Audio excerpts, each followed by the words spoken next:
Olá, mapeador, mapeadora, você cursista do Coursera, tudo bem com você? Então aqui nós estamos de novo num bate-papo esse especial que acontece sempre nesse fim de tarde. E a ideia aqui é a gente aumentar a nossa interação, para você conhecer melhor os bastidores do curso e também tenha a chance de conversar com membros da minha equipe, né? Mas hoje nós vamos fazer algo bem diferente, né? Hoje o meu convidado ele não é um membro da minha equipe. Ele é, na verdade, um mapeador certificado que trabalha há muito tempo com o ensino de matemática, então ele tem um olhar todo especial quando a gente quer pensar nos mapas conceituais aplicados na matemática, né? E, além disso, meu convidado de hoje, ele tem a MAPS, Acompanhamento Escolar, e, pasmem, ele usa mapas conceituais para fazer esse acompanhamento escolar dos alunos. Então, é uma experiência aí rica, que daqui a alguns minutos eu vou compartilhar com vocês, porque a gente está aqui ainda vendo as pessoas entrarem na nossa live. Eu já vou desejando uma boa noite a todos vocês. E antes de começar, então, antes de chamar o meu convidado, deixa eu dar alguns recados que são sempre importantes, sobretudo para você que está lá no Coursera, né, batalhando para fazer o nosso curso e aprender como é que se faz uns bons mapas conceituais. Então, o primeiro recado é que a gente tem uma nova turma de convidados do Paulo, e graciosamente, né, a USP e o Coursera me permitiram mais uma vez renovar esse convite para você que quer fazer o curso de forma gratuita e ter o direito ao certificado USP Coursera em caso de aprovação. Então, para isso, você tem que ir lá no site do meu grupo de pesquisa, que é o mapasconceituais.com.br/convite. Então é www.mapasconceituais.com.br/convite. E lá você vai ver todas as informações sobre a nossa próxima turma de convidados do Paulo. E lá também tem um formulário onde você vai colocar as suas informações, seu nome, seu e-mail e tudo mais. Por quê? Porque eu capturo essas informações e aí eu lanço o seu nome na plataforma do Coursera, né? Esse é o mecanismo pelo qual o Coursera entende que você não é um cursista comum. Você não está fazendo o meu curso na sessão pública, que é aberto a todo mundo, a qualquer tempo e a qualquer hora. Na verdade, eles entendem que você é meu convidado, e por ser o meu convidado, né, nesses tempos de quarentena, eu volto a falar e agradecer a USP e o Coursera, você pode fazer uso das atividades do curso, dos vídeos, de tudo mais que tem lá, de forma absolutamente gratuita. Então, se esse é o seu caso, se você tem interesse em aprender a fazer bons mapas e ainda não conhece o curso no Coursera, não perca tempo, vá lá no site e coloque os seus dados. Se você já fez o curso e gostou, então, olha, ótima oportunidade para você divulgar aí para os seus amigos, para os seus conhecidos, né, alunos, para outros colegas de profissão, por exemplo, os professores, e aí você tem essa chance de divulgar, né, esse link e essa oportunidade para que mais e mais pessoas aproveitem esses tempos de quarentena para aprender a fazer bons mapas conceituais, né. Um outro aviso que eu quero dar é sobre o certificado USP Coursera que você recebe quando você é aprovado no curso, né? Muitas pessoas acham que, por exemplo, eu faço a emissão do certificado. Não funciona assim, né? É diferente na distância. Então, toda a plataforma Coursera, né, toda ela já está programada. Então, a plataforma já sabe o seguinte, né? Se alguém tiver o desempenho que o Paulo exige, desempenho mínimo ou maior do que esse mínimo, esse sujeito faz jus ao certificado e aí automaticamente ele é emitido. Então, assim, não há intervenção nenhuma da minha parte. É uma emissão automática. Então isso tem duas implicações, né? Primeira implicação, eu não vejo quem está se certificando. Eu não sei quem concluiu o curso. E por isso que nós criamos, né, um local para reunir todos aqueles que terminam e concluem o curso, para que depois a gente não se dissipe, né, se espalhe de novo, né? Então, assim, quem conseguiu, né, se dedicar a fazer o curso e ser aprovado no curso, tem um local específico para a gente se encontrar, que é a Academia Brasileira de Mapeadores Conceituais, que está criada hoje lá como um grupo fechado do Facebook. Então, o único requisito para você ser membro, né, da ABMC, Academia Brasileira de Mapeadores Conceituais, é você ter o certificado USP Coursera, porque eu não sei quem está fazendo o curso, né? O curso está lá, eu sei alguns números, mas eu não sei assim, né? O fulano terminou o curso, ele é certificado. Então, a única forma que a gente tem de fechar esse circuito é você me mandar o certificado. E como é que você faz isso? Olha, não tem maneira mais simples. Basta você me mandar um e-mail com o seu certificado em anexo pedindo para fazer parte da Academia Brasileira de Mapeadores Conceituais, né? E qual que é o e-mail mesmo? É o mapeadores@mapasconceituais.com.br, mapeadores@mapasconceituais.com.br. Você me manda o seu certificado através desse e-mail. Eu faço todo o processamento junto à plataforma que a gente usa aqui para fazer essa gestão de quem já é certificado. O seu nome vai aparecer lá no nosso site do grupo de pesquisa. A gente tem um link lá que são os mapeadores certificados. É uma relação que não para de crescer, felizmente, e isso deixa todos nós aqui super satisfeitos. Então, assim, tem lá uma lista que vai crescendo, o seu nome vai para essa lista, e aí eu te respondo a sua mensagem com as instruções que você deve seguir para fazer parte da Academia Brasileira de Mapeadores Conceituais. Então, não perca essa oportunidade, né? Só que eu preciso que você me envie o seu certificado, né? Porque, como eu disse, eu não consigo ter visibilidade, né, na plataforma sobre quem concluiu o curso e quem ainda não concluiu, ou quem terminou e não foi aprovado. Quer dizer, cada caso é um caso e eu não tenho a menor ideia de como isso se dá no detalhe assim de cada um dos cursistas, né? E claro que aí já tem uma outra consequência, que é o seguinte: você não precisa nem me escrever relatando que houve um problema com a emissão do seu certificado e tudo mais. Por quê? Porque a única resposta que eu tenho para te fornecer é: entre em contato com o suporte técnico do Coursera, vai lá, usa o chat e pede ajuda para eles, porque como esse é um processo automático do Coursera, alguma coisa tecnicamente não saiu de acordo com os conformes, de acordo com o nosso combinado.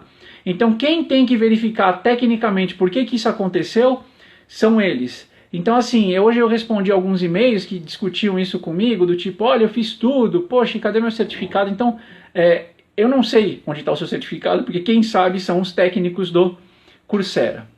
Bom, então, sem mais a gente aqui fazer essa abertura, ficar muito grande, muito ampla, assim, eu preciso chamar o Luan Santos que é lá da MAPS, porque eu quero muito que vocês conheçam ele e o trabalho que ele desenvolve, sobretudo na área de matemática, né, e com a parte de acompanhamento escolar, que eu acho que você vai gostar bastante. Então deixa eu ver se ele já está por aqui. Vamos ver. Professor Luan já está aqui. Então, né? Então, assim, enquanto a gente está esperando, é um mapeador certificado, e o mais legal de tudo é que ele trabalha na MAPS, tem uma experiência em acompanhamento escolar e, sobretudo, conhece muito bem, como ninguém, essa parte da matemática. E eu sei que essa é uma demanda crescente, tendo em vista as mensagens, né? Tendo em vista os números especiais da CEMER. Espera aí que aqui não está dando certo hoje, hein? Deixa eu ver aqui. Agora sim. Agora eu acho que vai dar certo. Então, assim, a gente tem os números especiais da CEMER, que é a Caminhos Matemática. Então, assim, há uma demanda crescente por mapas na matemática, e ele certamente tem coisas bem interessantes para contar para a gente. Vamos ver aqui se eu consigo convidar ele. Vamos ver agora se vai dar certo. Ele entrar aqui. Opa, ele entra, mas sai. Poxa, que pena, hein? Tá encantado isso aqui. E a MAPS não pode participar. Eu não posso chamar a Melissa, que pode participar, porque ela já participou faz pouco tempo, então não vou chamar a Melissa de novo. Agora foi. Agora foi. Agora foi. Tá encantado, mas a gente persiste.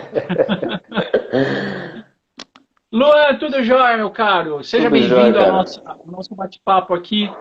E é um prazer recebê-lo aqui para que você compartilhe o conhecimento que você tem sobre a utilização de mapas conceituais na matemática, que é, assim, é uma área onde isso me parece ser tão necessário, mas ainda tem muito pouca gente usando, né? Então eu queria, assim, agradecer a sua disposição de estar aqui, né, e compartilhar o que você vem fazendo aí em Caruaru conosco. Mas antes de mais nada, eu gostaria que você se apresentasse, dissesse quem é o Luan, né, o que o Luan já fez da vida para hoje estar aqui falando de mapas conceituais aplicados à matemática e no acompanhamento escolar, Luan. Então, se você puder, se apresenta, por gentileza. Ok. Antes de tudo, obrigado pelo convite, né? Não é todo dia que a gente tem duas oportunidades para se apresentar. Enfim, meu nome é Luan Santos, eu sou estou aqui na cidade de Caruaru. Comecei essa minha trajetória acadêmica lá em 2012, quando eu ingressei no curso de licenciatura em matemática, aqui na UFPE de Caruaru, né, que é o campus CAA. Acabei a licenciatura em 2016 fazendo um trabalho de curso já começando com mapas conceituais e matemática, que era o cálculo diferencial integral. Mas um pouco antes eu realizei algumas pesquisas até chegar aos mapas conceituais, que foi a pesquisa do PIBIC e várias pesquisas com a professora que foi a minha orientadora de TCC e de mestrado, que é a professora Kátia Caligares, né? Lá em 2013, com os projetos que Kátia pensava, a gente já estava tentando incluir as ideias de mapas conceituais, enfim, teve esse primeiro contato. Então, resolvemos fazer o TCC nisso, trazendo esse tema, juntando com a matemática, e o TCC sendo aprovado, a graduação sendo concluída, ingressamos juntos no mestrado, lá em 2017, também pesquisando sobre mapas conceituais e cálculo diferencial integral, tá? Então, nesse percurso de graduação e de mestrado, que eu concluí no finalzinho de 2018, com defesa em 2019, teve a minha trajetória profissional, né? Então, no final da graduação, lá em 2015, 2016, eu estava já atuando como professor de matemática na educação infantil, então teve essas relações. E quando eu ingressei no mestrado também, eu transferi da educação básica para ser professor substituto da Universidade Federal de Pernambuco, como um contrato de 2 anos. Então, além de tudo isso, além do trabalho de trajetória profissional e de pesquisa, teve uma ideia que surgiu na minha mente após a defesa do TCC, que foi a criação da MEPS, né? Então, a MEPS é um acompanhamento escolar que foi pensado lá no início de 2017, e a ideia era trazer acompanhamentos escolares e mapas conceituais para a população aqui de Caruaru, que tinha uma demanda muito grande de minha parte por aulas particulares. Então, eu tentei unir o útil ao agradável, estava numa situação financeira crítica, né, e de tempo principalmente. O tempo não consegui tanto, mas a situação financeira aos poucos foram se alinhando, porque o mestrado não tinha bolsa, não tinha nada. A gente é um grupo de pesquisa novo, né, um programa novo, e não tinha tanto auxílio assim.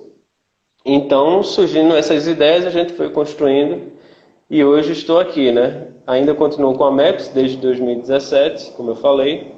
O contrato da universidade, infelizmente, acabou o semestre passado, mas a gente ainda continua fazendo pesquisas com mapas conceituais e entre outros temas, como argumentação, autorregulação.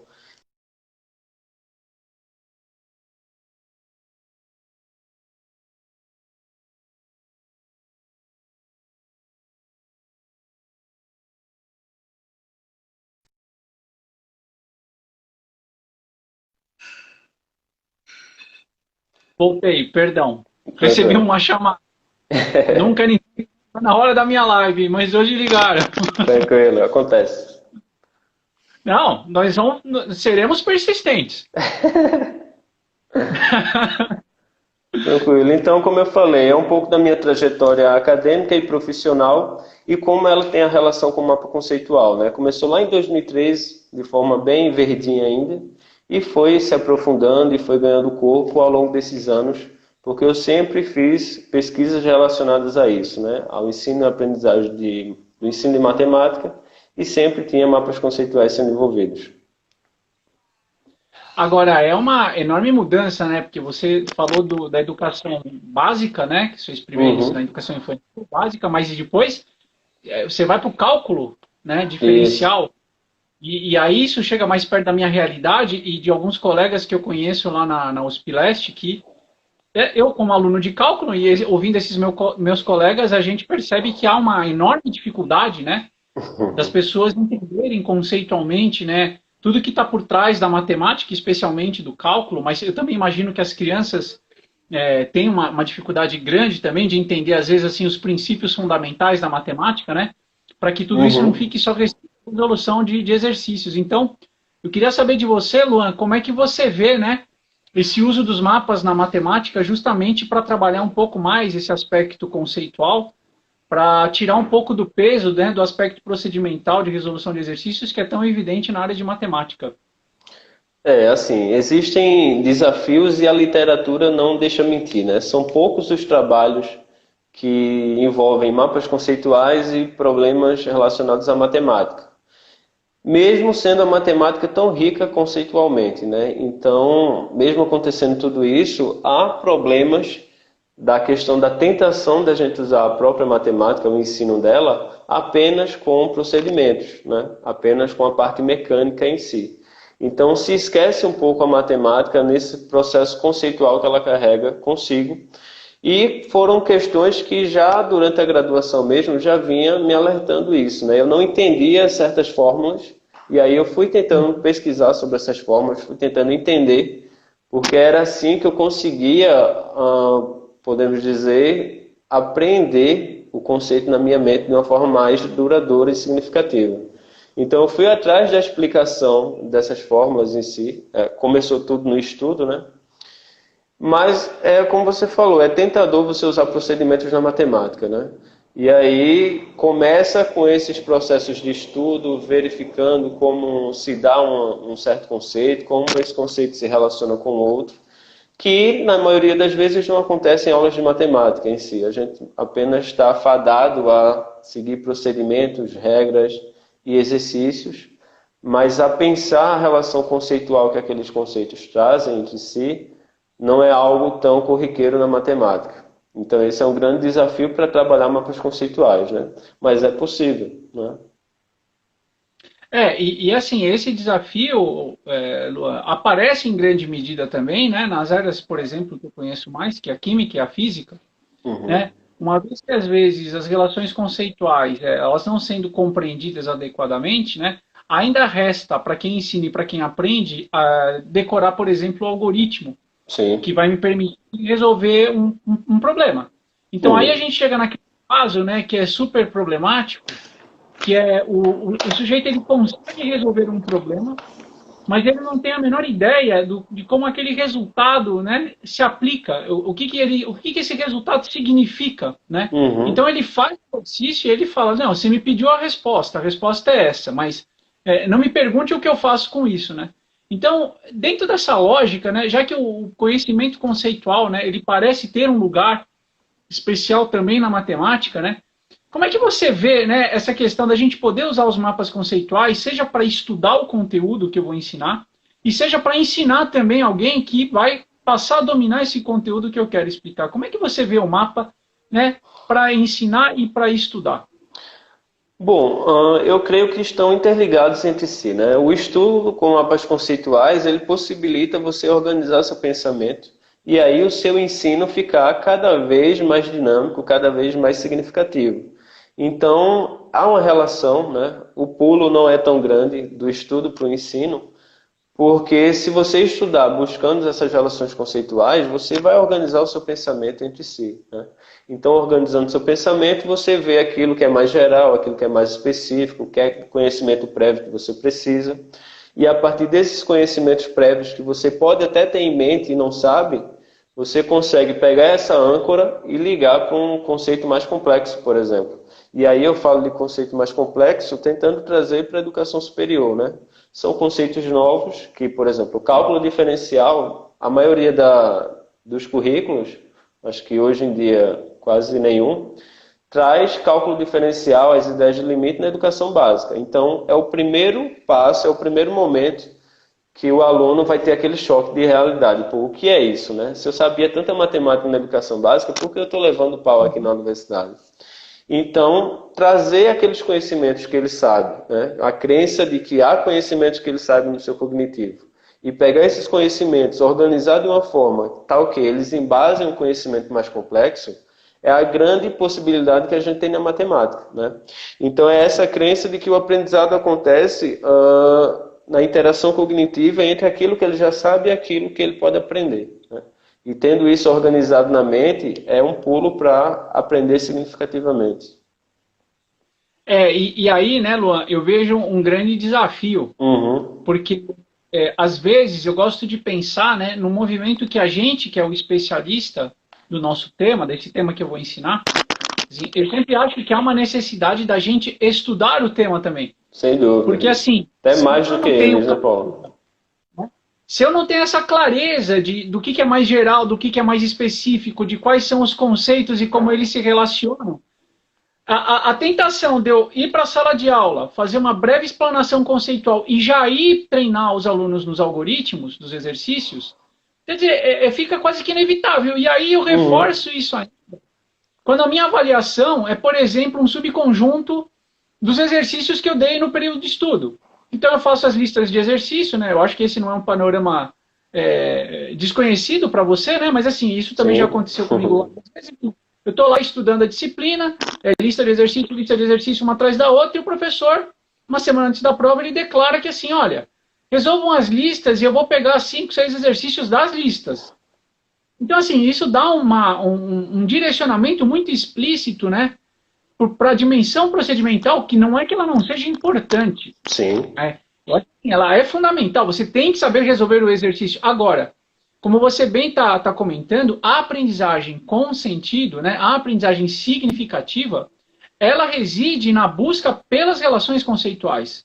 E isso é o que explica o sujeito conseguir resolver o exercício decorando o algoritmo, ainda que ele não entenda absolutamente nada ou entenda muito pouco sobre a parte conceitual, né? Então, assim, se o especialista, o professor, não tiver essa clareza conceitual, eu vejo muita dificuldade da gente desmontar esse cenário, que é muito típico na sala de aula. Quer dizer, é uma vontade mais explícita em torno de resolver as coisas, abrindo mão daquilo que a gente conhece, né? Como é que você vê essa situação, você que trabalha, quer dizer, não só no superior, mas também em outros níveis de ensino?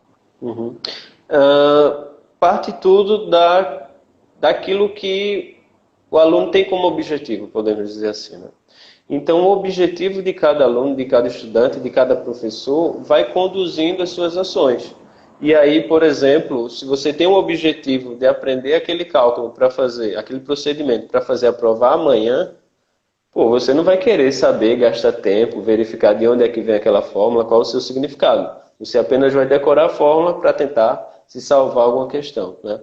Então, parte tudo isso daquilo que o professor passa como objetivo de ensino dele, daquilo que o professor passa como objetivo de prova e daquilo que o aluno associa como sendo o melhor para aquele momento, né? Eu não vou julgar, como você bem disse, a ideia de procedimental. Eu vejo que tem um elo entre o conceito e o procedimento, né?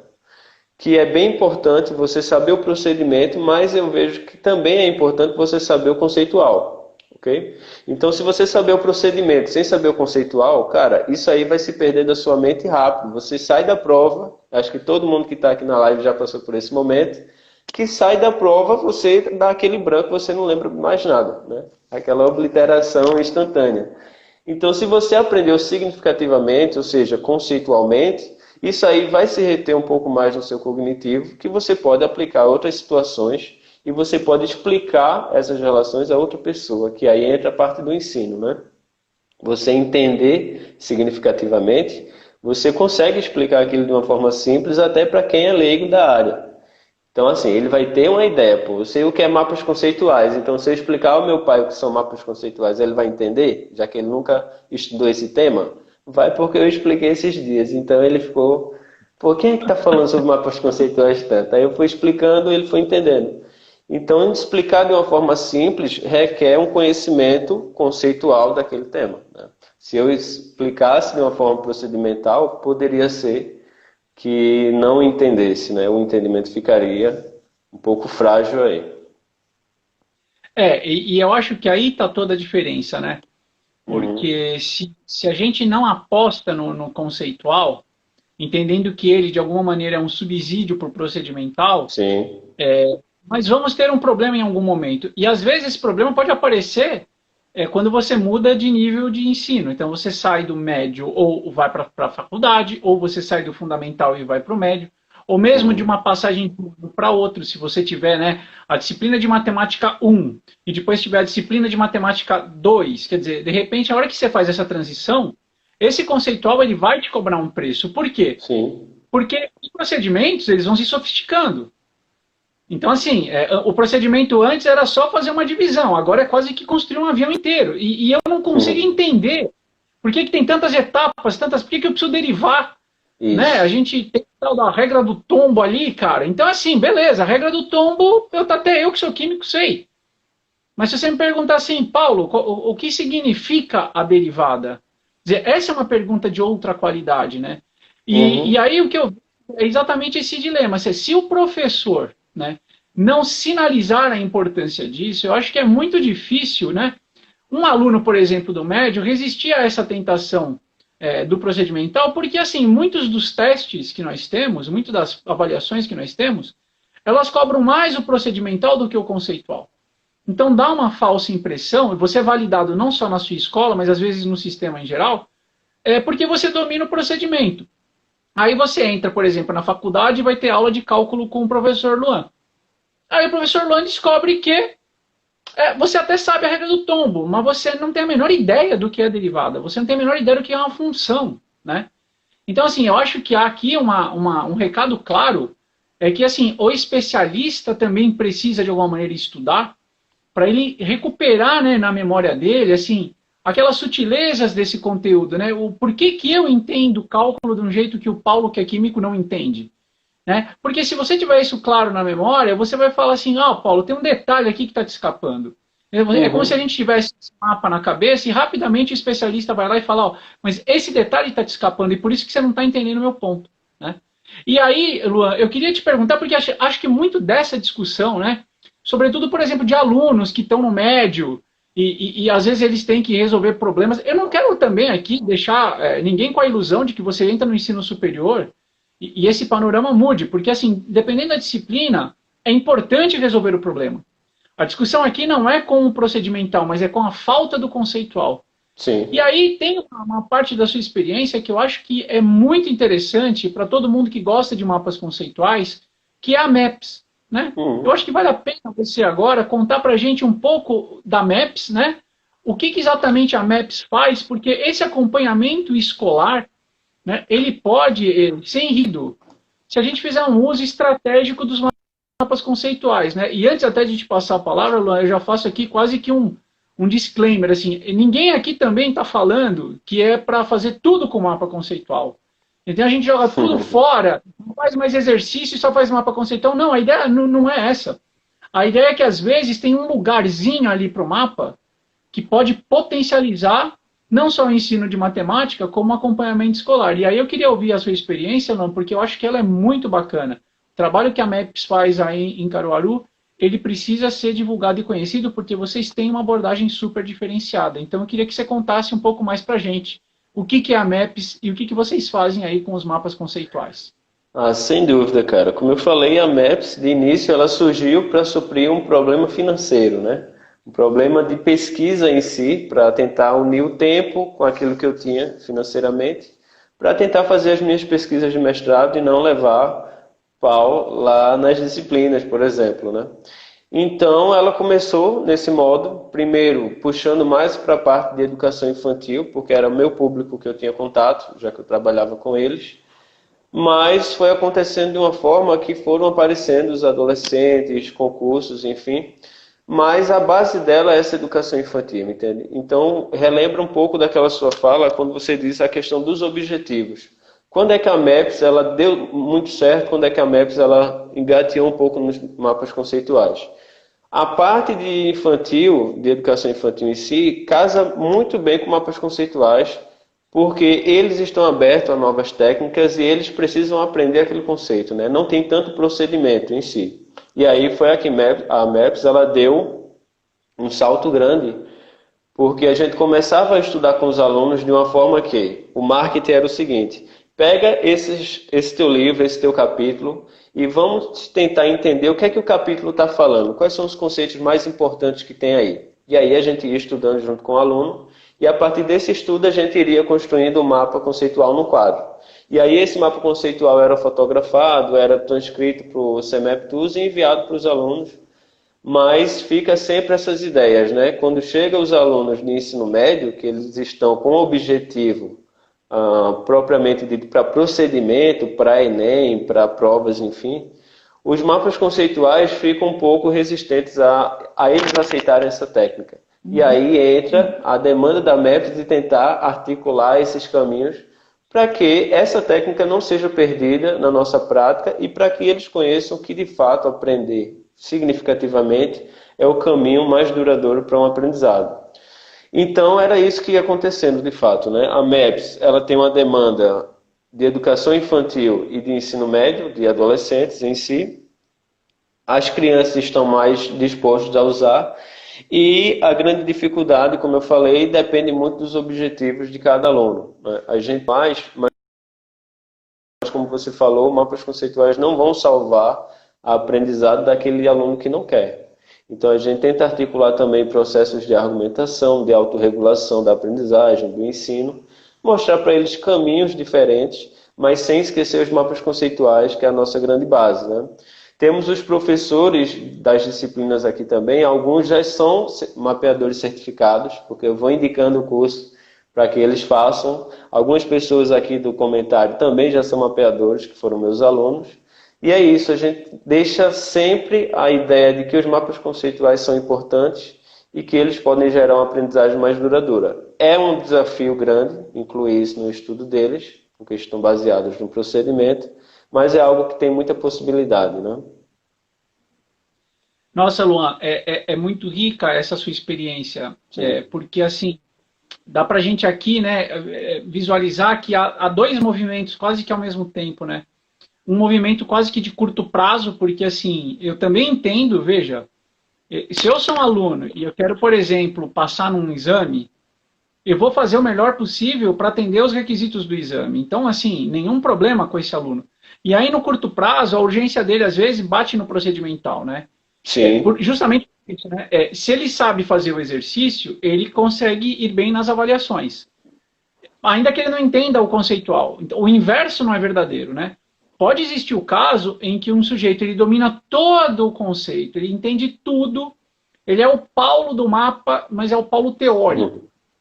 É aquele sujeito que você fala assim, então, mas agora vamos fazer um mapa. E aí o Paulo vira e fala, não, fazer mapa eu não sei. Eu entendo dele, mas eu não sei fazer. Então, assim, é possível também, né, em situações mais hipotéticas, você imaginar assim, alguém que domine muito o conceitual, sem ter o procedimental, e aí esse sujeito ele não consegue bem numa prova que vai cobrar o procedimental. Mas isso é uma perspectiva muito de curto prazo, porque como a gente já está discutindo aqui, né, em áreas, por exemplo, como a matemática, a física, a química, você consegue sobreviver de algum jeito e por algum tempo sem esse conceitual. Mas em algum momento ele vai ter que ser acionado, né? Por exemplo, quando você interpreta um resultado. Então esse movimento de curto prazo, né? Eu vejo na tua fala sobre a MEPS, ele se combina com algo muito legal, que é de longo prazo, que passa pela autorregulação da aprendizagem. Que passa por um movimento que tem que ser feito para que esse sujeito ele ganhe uma autonomia e ele comece a avaliar o seu próprio processo de aprendizagem. Né? Para que ele comece a perceber, no longo prazo, que é necessário ele ter alguma base conceitual associada ao procedimento. Ou seja, tudo que a gente fala aqui, que às vezes parece muita teoria para quem está nos ouvindo, quer dizer, como é que a gente faz isso, né, ser visível para os alunos? E aí é que eu acho que o mapa cumpre um papel muito bom, porque, veja, na hora que você discute com os alunos, né, tudo que está no capítulo do que é mais importante, e esse mapa vira um registro, quer dizer, a gente pode imaginar que depois de um tempo eu tenho uma coleção de mapas e a gente pode se debruçar sobre o processo de aprendizagem. Então a gente consegue fazer uma outra discussão. Não é assim, você entendeu? Isso aí eu pego na prova. Mas a discussão de como é que você aprendeu? Né? Qual é o conceito que você agregou num mapa em algum momento do processo que deu à luz, né? Que é onde, por exemplo, a aprendizagem significativa ocorre mais intensamente. Você tem até um surto ativo ali, porque cai a ficha, né? Você fala assim, agora eu entendi. Quer dizer, então ter a chance de ter um registro meramente conceitual te permite desenvolver com esse aluno a visão de como é importante esse domínio do conceitual, né? Agora, eu também acho que o sistema induz muito quem está no final do médio a ir para o procedimental. Então, assim, eu entendo que é uma facilidade, por exemplo, quando você fala do infantil, mas que não é uma característica intrínseca do sujeito. Então, às vezes eu recebo aquela pergunta assim, mas dá para fazer mapa com todas as idades? Resposta, dá. Mas você também já trouxe muito bem, mas depende do objetivo. Uhum. Dá para fazer mapa adolescente, mas se ele quiser ir bem num exame que só pede o procedimental, vai ser muito difícil. Né? E aí eu acho que a MAPS usa o mapa muito bem porque ela faz parte de um repertório. Né? A MAPS não é só mapa, porque não é só o mapa que vai ver as demandas de todos os alunos. Né? E aí você tem enfrentado dificuldade ou limitação no uso dos mapas que vale a pena você mencionar, quer dizer, algum caso específico que mostra assim, ó, tá vendo aqui? Aqui a gente tentou, mas não funciona muito bem, então a gente vai por um outro caminho. O que você poderia falar para a gente nesse sentido? Sem dúvida. A questão de tentar trazer esses caminhos novos para a MAPS, né, a partir de 2018, que é quando a MAPS começou a ganhar um corpinho de alunos para trazer para a autorregulação, enfim, foi devido a esses problemas, né, de tentar incrementar os mapas conceituais para uma pessoa, por exemplo, que tinha descalculia, que tinha dislexia em si. Então ela chega, bate o olho naquilo, ela fica mais confusa ainda de como é que aquilo está sendo relacionado, porque, por exemplo, no caso de descalculia, que a gente tem alguns alunos, ela precisa saber o procedimento, né? Ela precisa saber a base em si. E os mapas conceituais, eles não são tão adequados para essa parte. Mas tem a ideia também daquilo que é conceito, né? Daquilo que ele precisa saber de conceito, tal que ele consiga avançar e entender o que é que ele está fazendo nos procedimentos. Como você falou, o que significa essa resposta? Se você não tem a ideia daquilo de significado, apenas você fez a parte mecânica, você não tem essa carga conceitual por trás. E essa é a grande dificuldade, então, Paulo. É você tentar incluir para pessoas que não estão predispostas a entender o mapa conceitual como uma técnica eficiente de duradouro aprendizado e está basicamente querendo a parte mecânica e procedimental. Então, convencer um adolescente é algo duro, né? Convencer um adolescente que os mapas conceituais podem salvar o aprendizado dele naquele certo momento é algo bem complicado e bem desafiante para a gente. Mas aí eu vejo um negócio bacana também, né, Luan? É difícil convencer um adolescente? Sim. Pode ser. Sobretudo quando a mensagem que o sistema dá para ele é que ele precisa saber resolver o problema, né? Só que o que eu vejo, mesmo que você plante essa sementinha lá, de repente você não vai colher no ensino médio, mas você pode colher ela no começo do superior, porque lá, Sim. de repente, o curso muda um pouco de figura, e aí aquele recado ali, como é que chamava aquele tipo de mapa mesmo? Não lembro, deixa eu lá falar com o Luan, eu acho que aquilo agora vai me servir. Então, às vezes, eu acho que a gente também precisa ter um pouco de paciência, porque, assim, talvez a indução seja muito forte em torno dos procedimentos, né, nessa fase, e aí você ainda pega um sujeito que é um adolescente, que é cabeça dura, e não vai aceitar. Né? Se você não resolver o problema dele de hoje, ele não vai querer saber assim, olha, mas para daqui 6 meses vai ser bom para você. Não, mas ele está com a dor de cabeça hoje, ele não vai ter essa sensibilidade. Mas aí você planta uma sementinha, e de repente, né, o professor lá do começo do curso de graduação recupera isso e vai falar assim, nossa, ainda bem que ele já sabia, já tinha ouvido falar nos mapas conceituais. E aí a ideia que a gente tenta trazer para os professores é isso. A gente, para fazer a parte do ensino, a gente tenta criar mapas conceituais e às vezes o aluno que é resistente um pouco aos mapas passa e fica olhando assim, a gente fica comentando, falando relação, coisas que a gente estudou há 2 semanas atrás, há 3 semanas, que para eles não entendem. Como é que a pessoa lembra daquilo que estudou há 2 semanas atrás, né? Então, o mapa, ele deixa tudo exposto. Ele deixa a parte que você está sabendo mais, a parte que você está tendo mais dificuldade, devido às relações e às significações que você traz. Então, traz muito isso. A gente não desiste, embora seja muito desafiador, mas não desiste de usar mapas conceituais com ele e mostrar que é algo eficiente. Então, para onde você olhar para a Maps aqui, tem algum mapinha solto na mesa, colorido em outro local, que eles ficam passando o olho assim e fica criando a curiosidade, né? É um processo lento, mas tem que ir. Tem que insistir e parece que eu já conheço a Maps, porque aqui também onde eu trabalho e estudo, sempre tem um mapinha em cima da mesa, sempre tem um rabisco, sempre tem às vezes alguma coisa já no SnapTools, e eu acho que isso aqui é muito enriquecedor, a gente lembrar do valor do conceitual, né? Para terminar, Luan, eu queria te pedir, porque você fez o curso, você falou até que já indicou o curso. Sim. Queria te fazer um pedido para você falar um pouco com quem está fazendo o curso nesse momento, se você tiver 1 ou 2 dicas para compartilhar. E para aí você já falar onde as pessoas encontram a MAPS, né? Então eu que estou agora interessado, gostei da abordagem deles, quer dizer, aonde a gente encontra a MAPS nas redes sociais. Tranquilo, então vou começar pelas dicas para fechar com a indicação de onde é que a gente encontra a Maps, tá? Eu fiz o curso o ano passado, em agosto, então vai fazer um ano agora. E assim, é um curso que, embora você já tenha trabalhado com mapas conceituais, embora o título seja um curso introdutório, você tem muito o que aprender, né? Tem muitas entrelinhas lá. E a dica que eu dou é você se apegar à parte do Saiba Mais, que traz um monte de texto, de literatura interessante para você embasar a sua prática, e você nunca achar que o curso é suficiente para você sair um excelente mapeador, né? Você parte do curso em si, parte dos ensinamentos lá, parte da teoria, mas você precisa praticar. Você precisa botar a mão na massa, ver o que é que você está errando, ver o que é que você está acertando, o que é que você tem de melhor, o que é que você tem ainda para melhorar, mas nunca deixar de praticar. Mexer, fuçar o CMAP Tools o máximo que puder. Enfim, é isso. Praticar, praticar, praticar cada vez mais, porque embora você pratique bastante, embora você trabalhe com mapas conceituais desde 2013, 2012, enfim, você ainda tem muito que melhorar. E se você se acomodar um pouquinho, aí vai relaxando, vai começando a errar proposições, um verbo, uma coisinha, você precisa praticar. E a Maps, né? Só lembrando, você encontra a Maps, a principal comunicação dela é pelo Instagram. Então você colocando @maps.ae, você já vai ser direcionado para a nossa página. E aí é só seguir, que lá tem um monte de post, um monte de dica interessante. E tudo que acontece na Maps em si, a gente joga lá no Instagram, que é o canal mais comunicativo da gente, tá? Nossa, cara, que legal, que legal. Eu recomendo a todos vocês que estão assistindo ao vivo e você que está vendo a nossa gravação, que conheçam o trabalho da MAPS, que é um trabalho bem bacana.